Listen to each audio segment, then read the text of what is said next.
So as I promised before, we're going to make our engine autopsy series like a reoccurring feature whenever somebody messes something up a lot, and I get to show you guys what happened and why. This engine is a Nissan VR30 DTT, direct injection twin turbo engine, and it was in a Q50.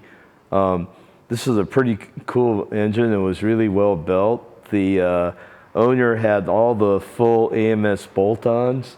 So this thing was probably putting out about 500 wheel horsepower or something.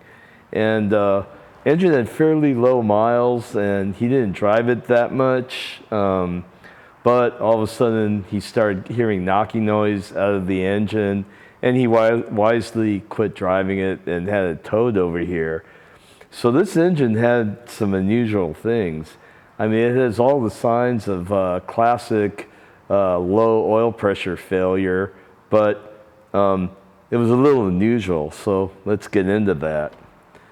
So this engine was a flex fuel engine, and a lot of times when somebody has a built car, you know it might not be their daily, and it's running on flex fuel or E85, we look for typical E85 problems.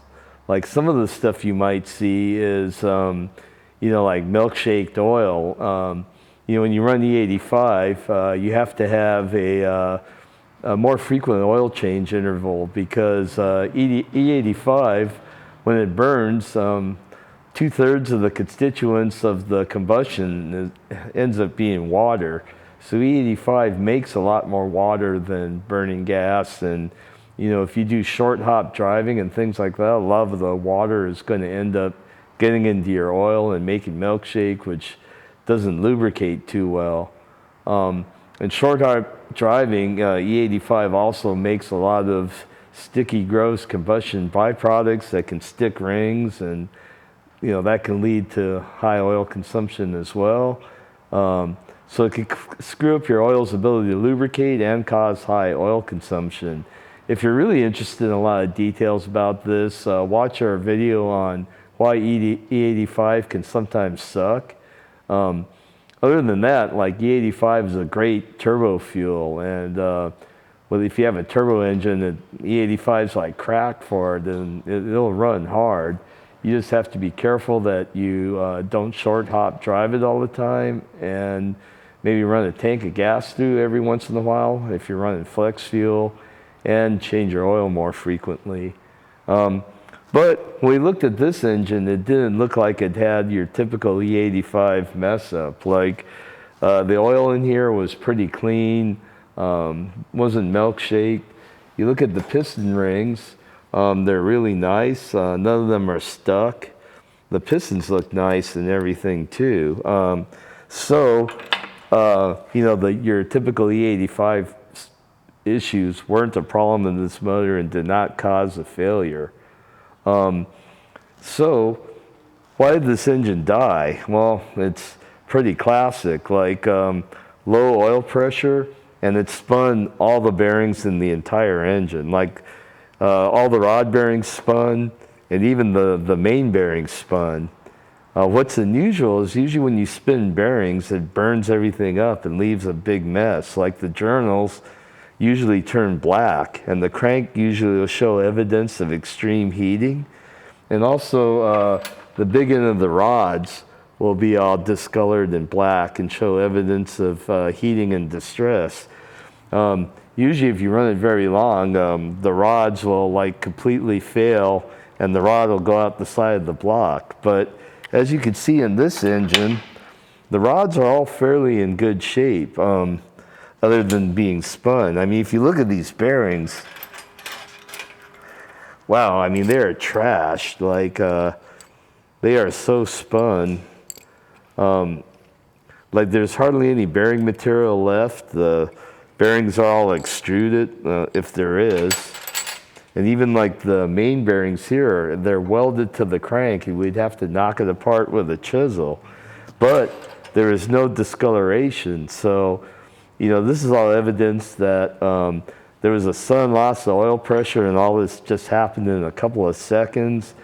It also probably happened in street driving, because if you're doing any kind of being into the throttle, you would have all the discoloration, and probably a rod would be sticking out of the side of the block. But yeah, there's no evidence of any prolonged lack of oil for more than just a few seconds. So that's pretty unusual. Another unusual thing is one of the rod bearings was completely missing. I think it was on this journal. Like, we could not find a single trace of this rod bearing. And normally the bearing is a soft material, it gets chewed up, but it has a steel backing. And the steel backing normally hangs in there, and then it spins, and then it is usually all messed up, but it's usually still in there if the rod doesn't break. Or we find big chunks of it, in the oil pan. But there was no trace of any rod bearing at all. And as you can see, in the oil pan, all this silver metallic particles here, they're all pretty small and fine. And there's not that many of them, considering every bearing in this engine is gone. Also, we cut apart the filter, and there's some flakes of bearing material in there, but overall the filter element isn't that dirty, and this thing isn't jammed full of particles. So that's pretty unusual too. The other thing too is when we drained the oil, there was a normal amount of oil in the pan.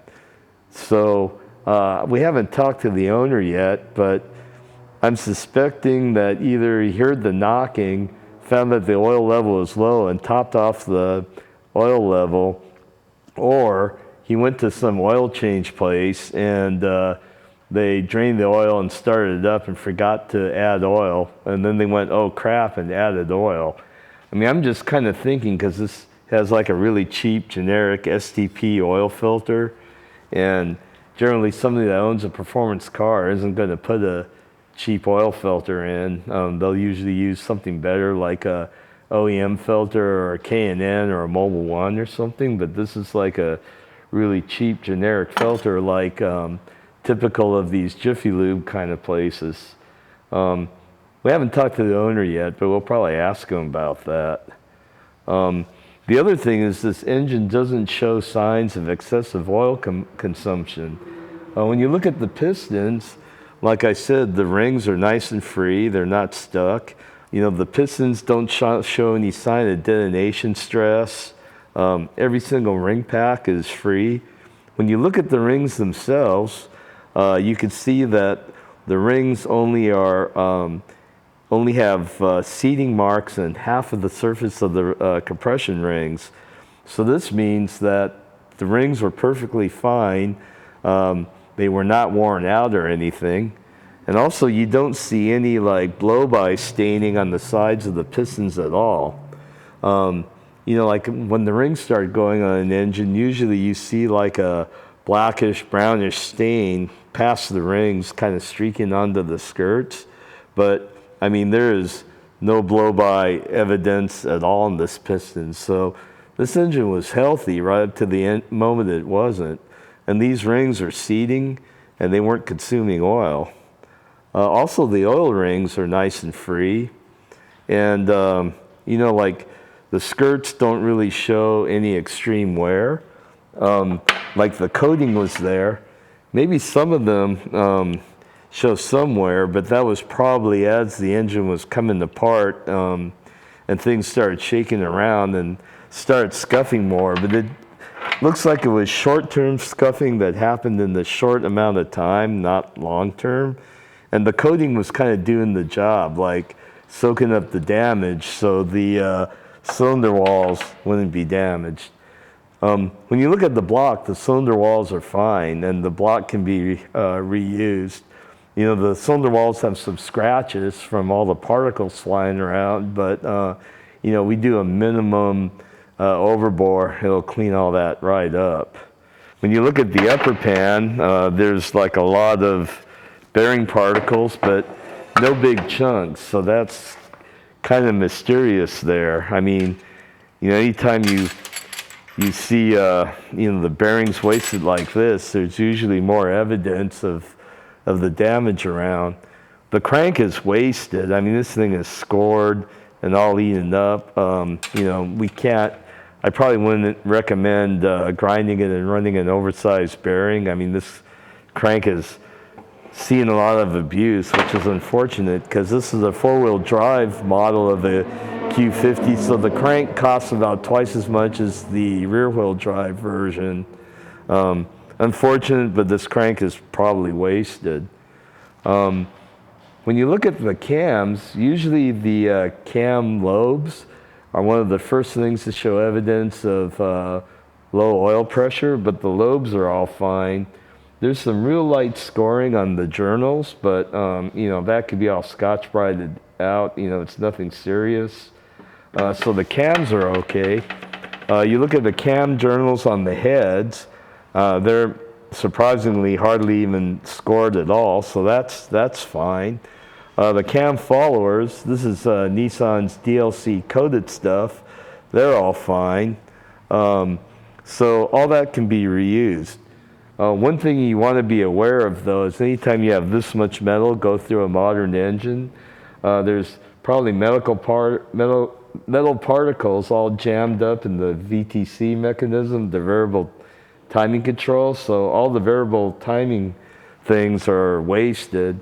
The timing chain and everything is probably wasted. That all has to get changed. And the solenoid valves for the variable cam timing are wasted too, so that has to be changed. This is going to be pretty expensive. Looking at the heads themselves, the high pressure fuel pump looks to be okay, but we're going to take it apart and totally clean it. We're going to have to ultrasonically clean every part of this engine, like the block, the upper pan, the heads, because those little particles are probably everywhere in every single passage. Every solenoid valve is going to have to be replaced. It's kind of a mess. When you look at the cylinder heads, this is a direct injection motor, but since it was on E85, everything is nice and clean. No evidence of detonation, no evidence of excessive deposits or subjecting the engine to short hop driving and gumming up. Everything is really nice here. When you look at the intake ports and the backside of the intake valves, a lot of times direct injection engines leave all kinds of awful valve deposits, and this doesn't have anything to do with blowing up with low oil pressure, but it can wreck your performance a lot. And since this was on E85, there's surprisingly little amounts of valve deposits. I mean, they're still there. We're going to have to clean them, but usually it's a lot worse on an engine with this kind of miles. So it looks like for direct injection, E85 gets a thumbs up. So we don't see any evidence of detonation or E85 contamination. This is all probably shows that this engine probably had a decent tune, and that wasn't any direct problem. It doesn't look like it was burning oil. Like the piston rings are in great shape. The head's in great shape, so the valve seals are all intact, so it doesn't seem like it was burning oil through the head. I don't have them here, but the turbos don't look like they're all like leaking oil on the turbine seal either. So why did this thing blow up? One of my things is perhaps an oil change place didn't put oil back in and started this thing with no oil. The other theory is turbo engines do burn a lot more oil than naturally aspirated, and maybe the owner just didn't check his oil for a long time and it was running okay, and then suddenly it wasn't. It reached that critical point where the oil pressure got low. But I don't think so. They would have been more witness marks of driving with semi-low oil pressure for a long time.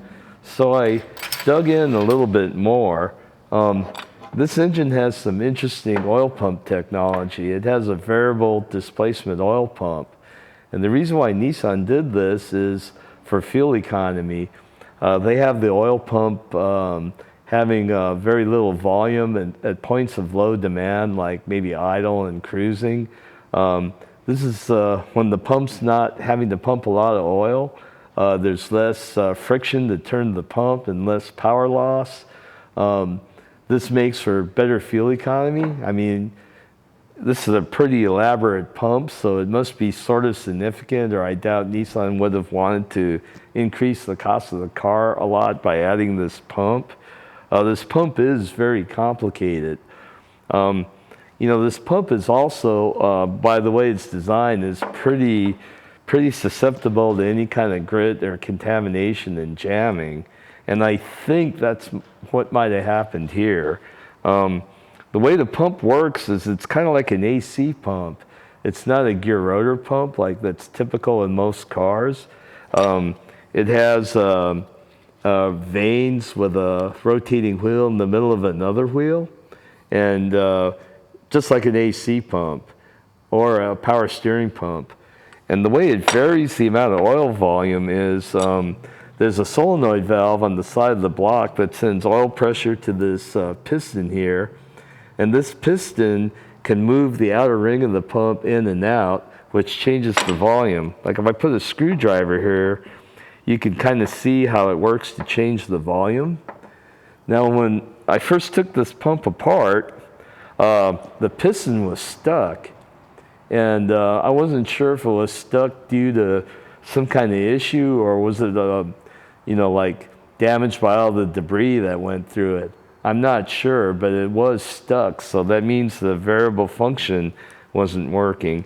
And it was also stuck to the low volume side of the pumping capacity, so possibly this pump stuck and didn't provide the engine with enough oil to run under load. It could have blown up like that, or I'm not sure if it was stuck due to all the metal and crap going through there. Either one's not good, and if the engine was sort of getting damaged, that would surely finish it off. Not sure if it's the pump's fault or just all the crap going through there. But when you look at this pump, not only is the piston sticky, but all the vanes and the cylinders in here are all pretty sanded out. This has got to be a really expensive pump, and that needs to be replaced. So the solenoid control valve for the pump, the solenoid control valves for the variable cam timing, the cam timing things on the sprockets themselves, the timing chain tensioner, all that has probably been ruined by all these little particles. So it wasn't a catastrophic failure, but it's going to be a real expensive repair. We're also going to have to spend a lot of money in ultrasonic cleaning and manual cleaning. We're going to have to clean the crap out of this, because any of these particles get into the engine again, it's going to cause the same problem. Expensive crank. We're probably going to put some good forged pistons, probably some diamond pistons and some manly rods in here to kind of beef things up. Which, by the way, the stock rods on these engines are a pretty good design. I mean, these rods are beefy. So if you have one of these, the rods aren't too bad, and the pistons themselves aren't too bad. Like, they have a decent ringland compared to like a Subaru, for instance, and they have hard anodized ring grooves. They have asymmetrical skirts. They have like cooling passages for the piston squirters that are in the block. I mean, this is a pretty good OEM piston. I mean, overall, I think Nissan did a pretty good job in designing this engine. The block has a bed plate, so the bottom end is really rigid and strong. Crank has nice journal area, so a lot of support for the bearings. The only thing I don't like about this engine is its open deck, and the open deck isn't like a beefy open deck like on a Subaru FA, for instance. So if you're going to really lean on this engine, probably needs to close the deck up. But overall, this is a pretty stout engine, and Nissan did a pretty good job. There's several possible root causes of why this engine came apart. But like we said in our first video, anytime you blow up an engine, It's important to figure out why it blew up so you don't repeat the same mistake. I'm pretty sure this one, it was ran out of oil at one point, and also the oil pump itself might have failed, sticking in a low volume position, which caused instantaneous low oil pressure. So here we go. This is what lack of oil will do to your motor. It's a very unusual case of lack of oil. I was hoping that I could find a straightforward case of lack of lubrication, but hey, this is what I had for now, and I could keep doing these. When I find classic low oil, I'll do another video. But this is some of the stuff to look for, and this is how you're a detective and figure out the root cause and figure out how not to repeat it. I hope you found this interesting. I know you found the other one pretty interesting, but more you need to watch this stuff, because everybody that watched it really enjoyed it, but not too many people did, because it wasn't sexy, like making more power or something. But if you like this content, be sure to subscribe. You know, we like all you guys to follow all of our stuff, and we feel like we give you pretty interesting content. Go to our web store, buy parts, buy our cool merch. If you want to get a cool MotoIQ shirt, we have about 3 or 4 different designs, and we have hoodies and stuff like that. And we appreciate the support. If you want us to fix your motor or build you a new one, you can go to MotoIQ.com, click on our garage services, write down what you want, and we'll get back to you. If you want to read more tech and you still know how to read, MotoIQ has thousands of tech articles. You can use the search function, and shoot, there's probably anything from how to set up your brakes and suspension to how to make more power to even get more fuel economy. So there's enough to keep you entertained for years there. I hope you enjoy what we're doing, and I'll catch you later. Anytime I find a cool failure coming through here, I'll do one of these videos for you. How's that? Talk to you later.